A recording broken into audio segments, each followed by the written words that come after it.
Welcome to today's show. And I have a wonderful, very wise guest with me today. Her name is Ambika Devi. And it was really hard to kind of narrow down what we were going to talk about because she's such a wealth of knowledge.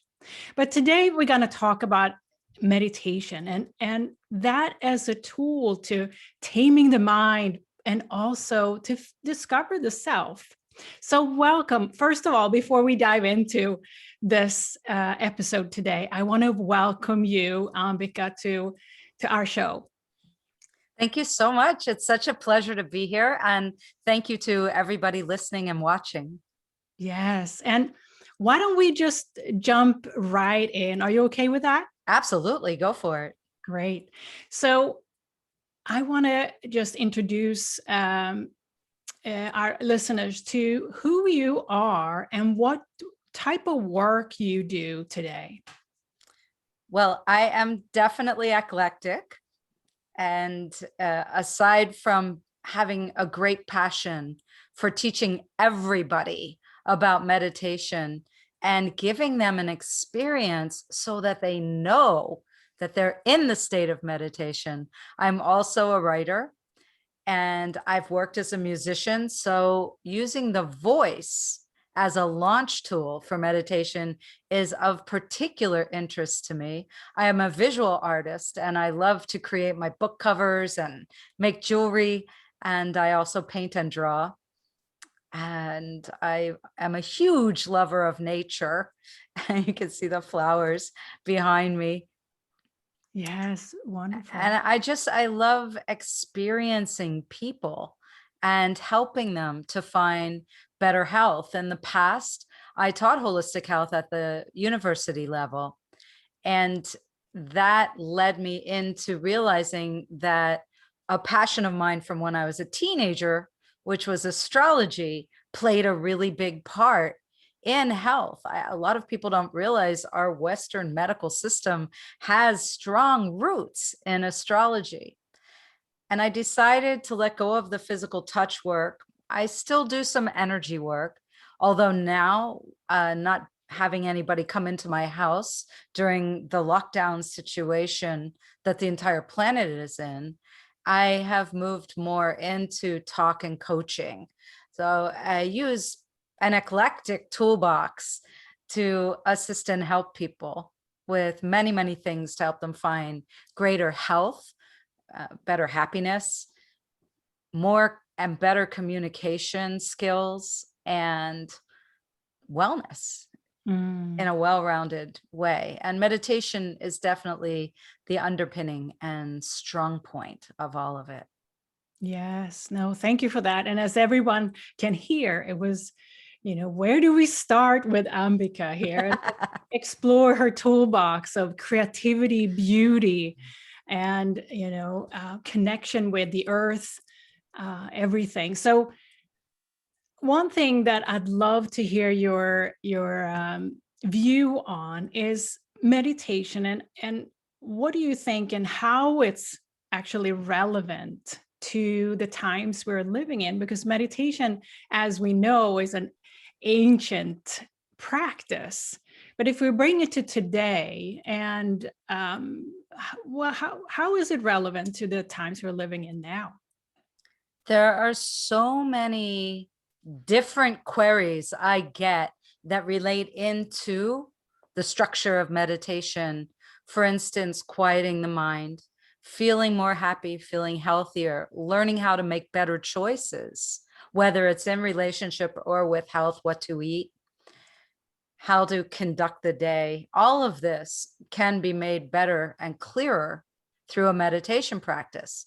Now, with the invention of technology, we now have a variety of things offering meditation through video entertainment and audio. And I'm the first one to admit, I call a creative visualization podcast of my own Meditate with Ambika, but it is a guided creative visualization technique. And I've combined Yoga Nidra, which is a distinct meditation launch practice, with also a background in hypnotherapy. So I make it very hypnotic to be sure that I get the listeners into a very relaxed state, and so that they can launch into that deep trance state, which is meditation. Meditation is quite simple, Ulrika. It's really just sit up straight, close the eyes, and focus on the breath. Now, a lot of directives will translate the ancient writing that was in Sanskritam, which is Sanskrit, into saying focus on the tip of the nose. However, that will just make you cross-eyed. And what I like to teach my students and clients is to focus on the air coming in the front inside edges of the nostrils. Most people can sense that and get a bigger aha.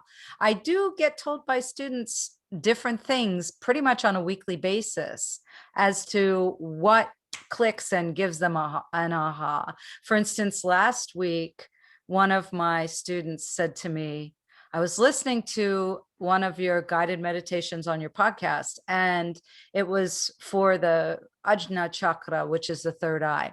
And when you said cave of meditation, wow, that just totally blew it open for me and made sense. And now I get a sensation. So that, just like certain other habits we have, is different for everybody.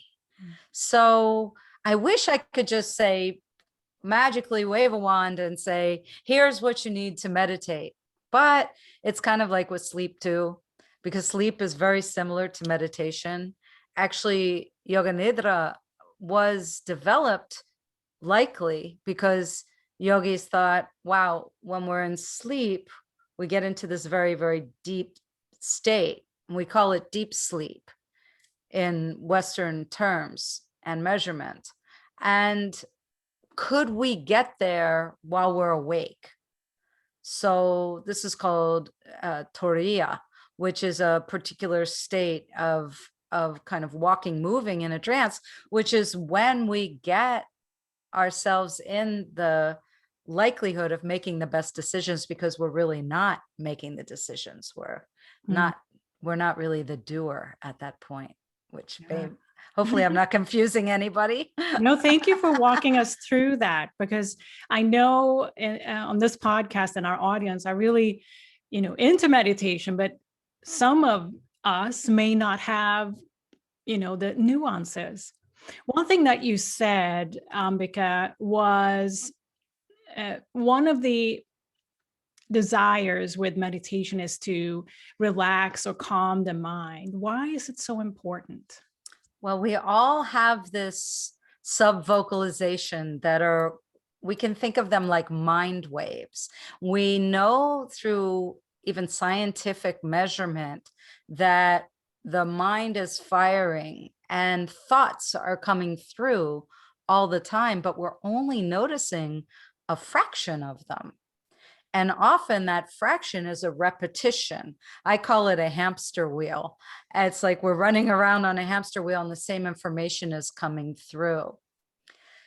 So wouldn't it be nice to still that? And some of the meditation techniques even talk about the mind and our relationship to the mind like a lake, a turbulent lake, and that we're to get it to be glassy. Well, that's great. You're telling me I need to make my mind like a glassy lake. How do I do this?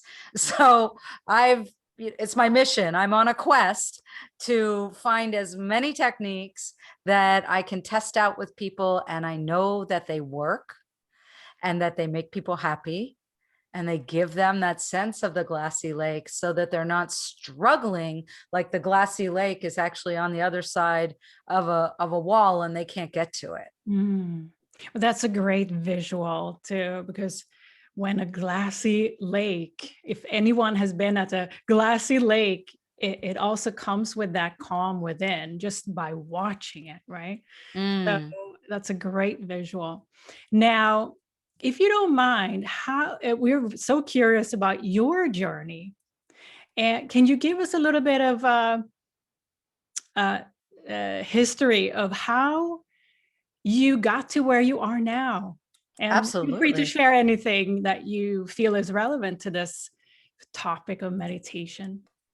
I began meditating when I was only 6 years old, and I was going to a Quaker school, and they had a group meeting every Wednesday morning in a big stone meeting house. It was always cool and kind of dark. And I remember the benches had these red velvet cushions on them, and they didn't look that comfortable, but this meeting house became a quiet sanctuary for me, a place that we as a school went every Wednesday morning and sat still and quiet for an hour together.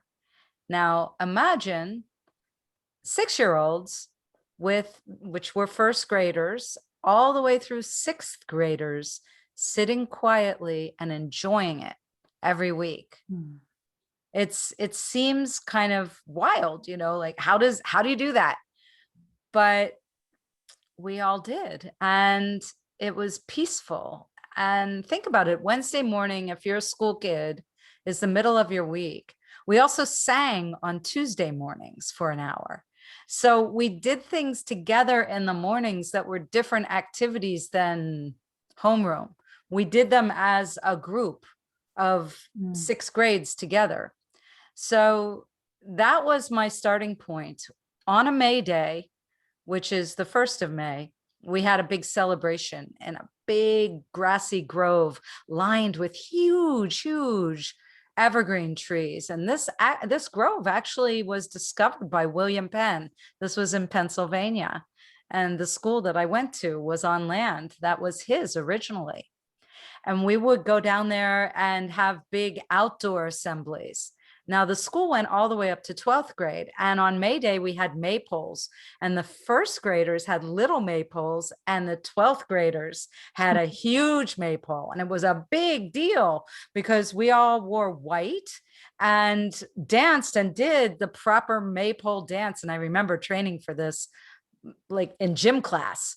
And as an added event during this May Day, when I was 6 years old, in first grade, yogis came and did yoga.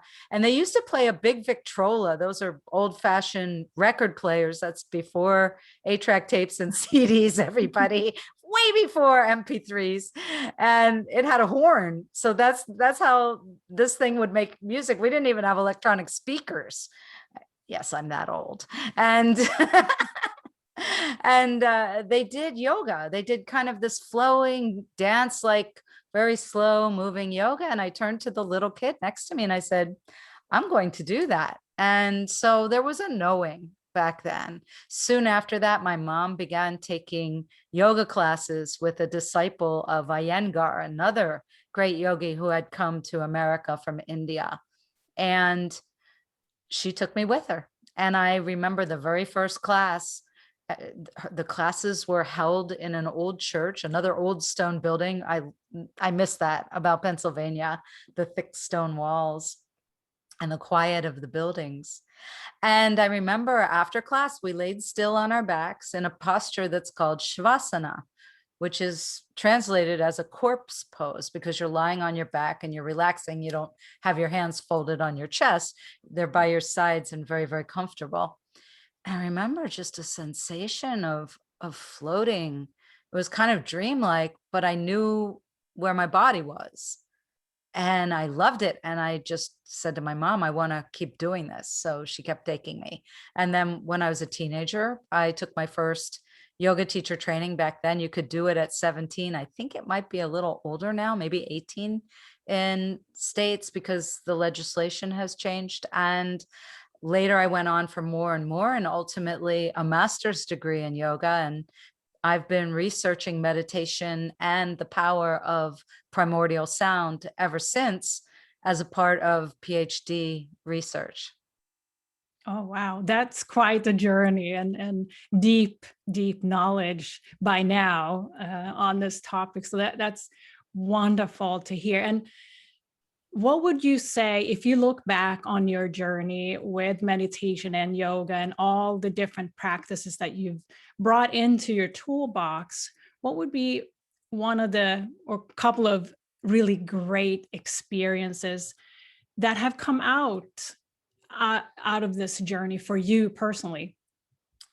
I can tell you things I miss from way back then, because I really do think certain organizations have a very yogic sense. They may not call themselves yogis, but in that Quaker school, we all had to have a job.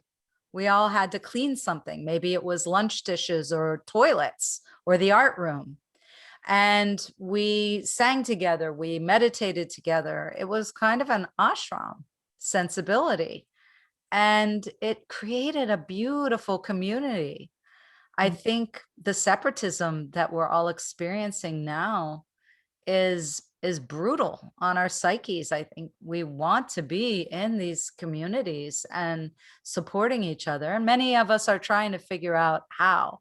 I also look back at that time, Ulrika, and I realized that I didn't get really stressed out about tests or having to stand up in front of my class and speak or share things. And we had such a beautiful family sense. And then later living and studying in an ashram, because I've gone through many different yoga teacher trainings and different ways of teaching meditation as I've been studying and researching throughout the decades. And I think that it's something that's lacking in our education system. And this is a mission that I'm on. I want to teach teachers how to relax and meditate. I want to teach them how to use the skills of guided meditation for their students so that their students have that sense of community and oneness with each other. And why not corporations? So that corporate leaders have their workers all feeling more unified and more relaxed. So this is my current mission that I'm on Mm. with it. So important because, yeah, as you say, the lack of connectedness, if you will, can be achieved even if you're sitting in a room and, as a collective, being quiet. Yeah, and meditating. So that's something that you don't need any words. Well, and the other thing, I mean, meditation is really an emptying, it's a withdrawal from the senses. But before I can teach you to go really, really deep and do that, I like to teach you how to get in touch with your senses. We are desensitized by technology Yes. amazingly. So when I ask new students, which of your senses do you feel you're most in touch with? Which are the strongest? Which speak to you? They'll give me two, maybe one, sometimes three, but we have five senses in the physical body. And then there's the idea of a sixth sense or intuition or some other word to describe that cognizance. And we all have these gifts, but we're so desensitized to them that I feel in the state of meditation, we get out of the idea of this is all I've got. This physical body is it. Mm. We realize that we are some form of energy. We hear the phrases like we are spirits having a human experience or a soul having a human experience. But in meditation, that's where we actually get to experience it and know it. And we hear things about we're all interconnected. There's a web that connects all of us. But in the state of meditation is where we are able to experience that. So beautiful. So much wisdom right there. And you alluded to this too. I want to ask you, and maybe we've kind of gone into this topic a little bit, but if we go a deeper layer into, like, if somebody is listening or watching this right now and have tried and tried and tried to meditate, but they're struggling, why do you think, first of all, some people are struggling with meditation, and what would be your kind of entry point if you have somebody that is in front of you that tells you, I've struggled with meditation, I'm not sure I'm doing it right, or whatever the reason is, what would you say to that person? There are 3 launch points, potential launch points to get into a state of meditation. The brain waves fire in such a way that every 90 seconds we can potentially hook in to a particular pattern and move into a trance-like state. So the first thing I would ask the person is, have you ever been walking down the street texting and you haven't fallen off the sidewalk or bumped into anything? Who is steering? What was going on? Have you ever been driving a car and all of a sudden you realize, whoa, how did I get here? Who was steering the car? What was the state of mind you were in?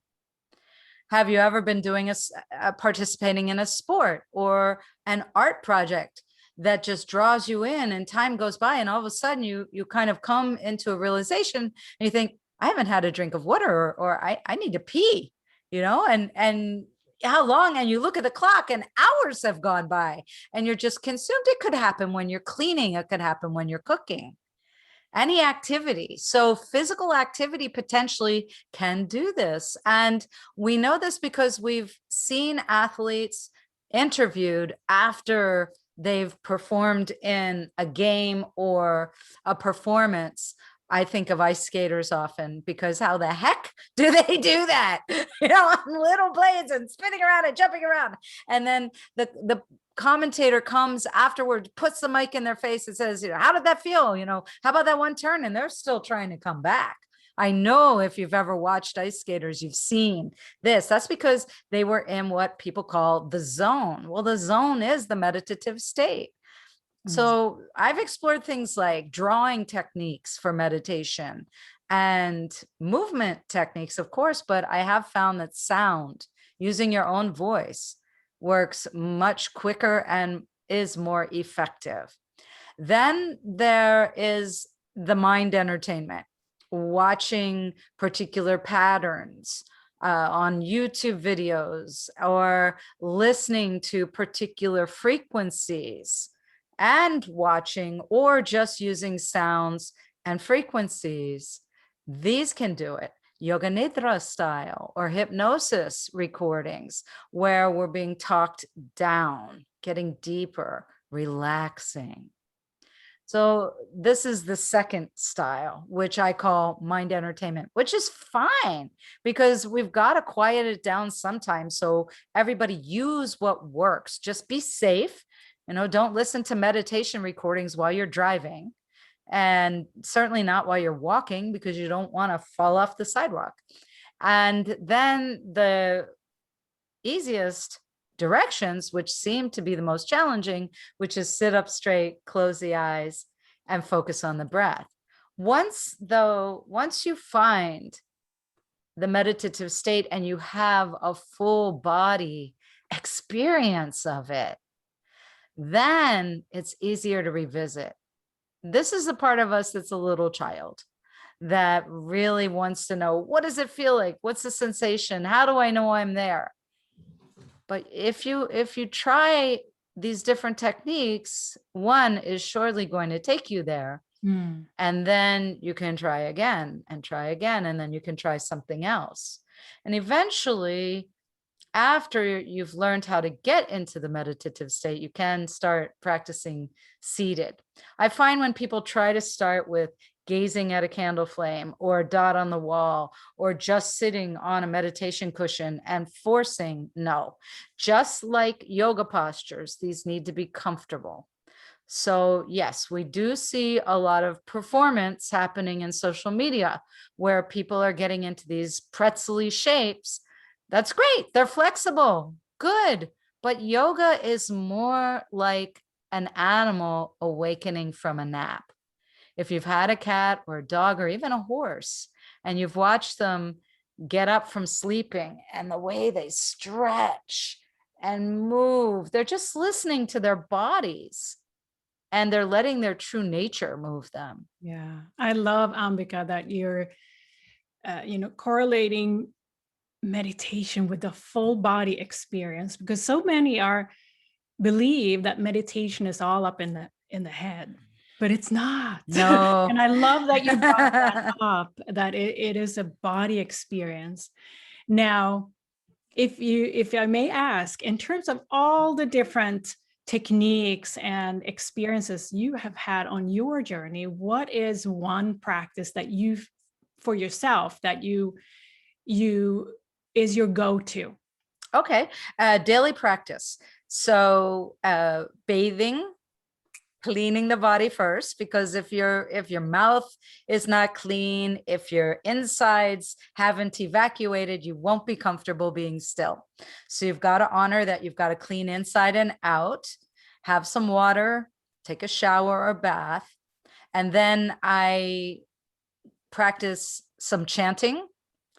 And then I practice some pranayama, which are breathing exercises.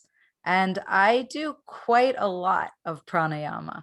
So alternate nostril breathing, which is called analoma viloma. These are rounds of breath, and Kapalabhati. I practice both of those. And then I sit still. Now, occasionally, I might just feel like I want to be still and quiet first, but I will do the other practices. So I'm a little eclectic that way too, I guess, Ulrika, that I don't always start with the chanting and breathing. It's just, how am I feeling when I get there in the morning. So this is how I start my day. Then in the evening, I go for a really long walk in nature. Sometimes I walk earlier in the day a bit, but I always get at least 4 miles in a day. And I like to connect with nature and look at the plants and see the different animals and creatures and listen to the insects. I love going at sunset because the birds stage in the trees, and I love to watch them meditate. They watch the sunset. So the birds have taught me that is a really great time to do a moving meditation of walking. And then I do a little bit more chanting at night. I always do some chanting on my food and my drink before I take it in, honoring and being grateful. I like to visit my gardens and talk to my plants and look at the flowers, listen to the birds. This is all meditative practices that I do throughout the day. Thanks for sharing that, Ambika. Now, if someone in our audience here are used to meditation and maybe have tried, visualizations and guided meditations and are pretty into it, but want to expand, what are some of your recommendations around what to expand into? What's the next level? Primordial sound, learning how to use your voice. And this is something, yes, I can teach in a group, but then if I work with you, when I work with you one-on-one, I can tune you like an instrument. And depending on what level you're at, everybody's at a little bit of a different level. So even with something like teaching you postures, I much prefer to teach one-on-one. Sure, in the past, I taught big group classes, and with Yoga Nidra, yeah, I've done huge groups, over 80, maybe 100 people at once. But with a more intermediate advanced student, I prefer to work one-on-one because I want to understand where you're at, what your needs are, and then take you further. Beautiful. I would love to. Well, great. Go visit my coaching site and grab a 15-minute discovery session with me. And So, we'll see what we do. yes, that sounds great. So on that note, where can we connect with you and find you, Ambika? Well, my coaching site is Ambika's Coaching. So that's my name, Ambika with an S on the end, Ambika's Coaching, COACHING.com.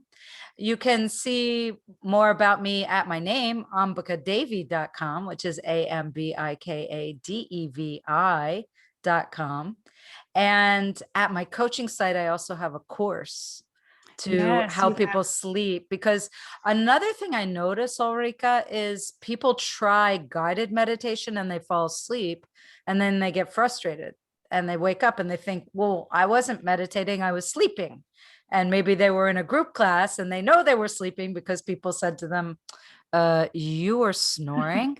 So, so what I like to tell people is if you fall asleep while practicing guided meditation, let yourself sleep. Please let yourself sleep because you were tired.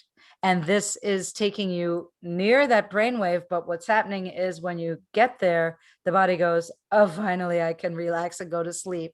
So you do. And please sleep. Just set an alarm if you're doing it on a day when you have to be somewhere. Now, if you practice yoga nidra and you do it for about 30 or 40 minutes, which is a standard session, although I have a lot of mini sessions at my Meditate with Ambika podcast, which you can find real easy. Just type in Meditate with Ambika. And yes, I know it's guided meditation, but that would have been a really long title. So I called it Meditate with Ambika. I have one for the morning, which is a less than 15 minutes long. And it is a guided visualization and really helps get you set for the morning. At the coaching site, I also have a great course to help you sleep. Because if you're not getting enough deep sleep, forget it. You're going to struggle with meditation. It's just going to frustrate you. The first thing you've got to do, there are 3 pillars of health. One is lifestyle. Another is getting good sleep. And another is nutrition. So we've got to get those all correct before we can hope to get into a deep state of meditation. So true, Ambika. And you have also given our audience here on New Light Living podcast a very generous gift, which is 50% off on that sleep course that Ambika mentioned. And I'll put the link to that in the show notes below here so that you can access it. And it's 50% off. So that's, for anyone that feel called to, get better sleep as one of those 3 pillars before you dive into expanding your meditation practice and so on. Go and utilize that generous offer. Yes, and the coupon's really easy. It's the name of Ulrika's show. So it's just New Light Living, in lowercase is the code to use at checkout, and it will automatically give you 50% off on the End Sleep Envy course. So you can find that either by just typing in End Sleep Envy, or you can find it on the front page of my coaching site. And you're welcome to give it as a gift, everybody, because maybe some people that could really use some help sleeping. And like I said, I just want to help people be happier and healthier. Yeah, beautiful. Thank you so much, Ambika. And before we wrap up this episode today, I'd like to ask you something really personal. Okay. And that is, what do you live by? As far as, I don't understand the question. Well, let's put it like this. What is something that is really important to you, that you is a non-negotiable for you? Love. Mm. I believe that we're all here to love ourselves and one another, and to love as if it's all the same thing. And I think also, as an adjunct to that, kindness, being kind to ourselves, being kind to others. I look back at how I was raised, and in a very pacifist, peace-loving family. And that is what I live by. So peace, love, kindness, and understanding. So beautiful. Thank you for sharing that, Ambika. And thank you, everyone, for listening and watching. And we'll be soon back with another episode. Bye.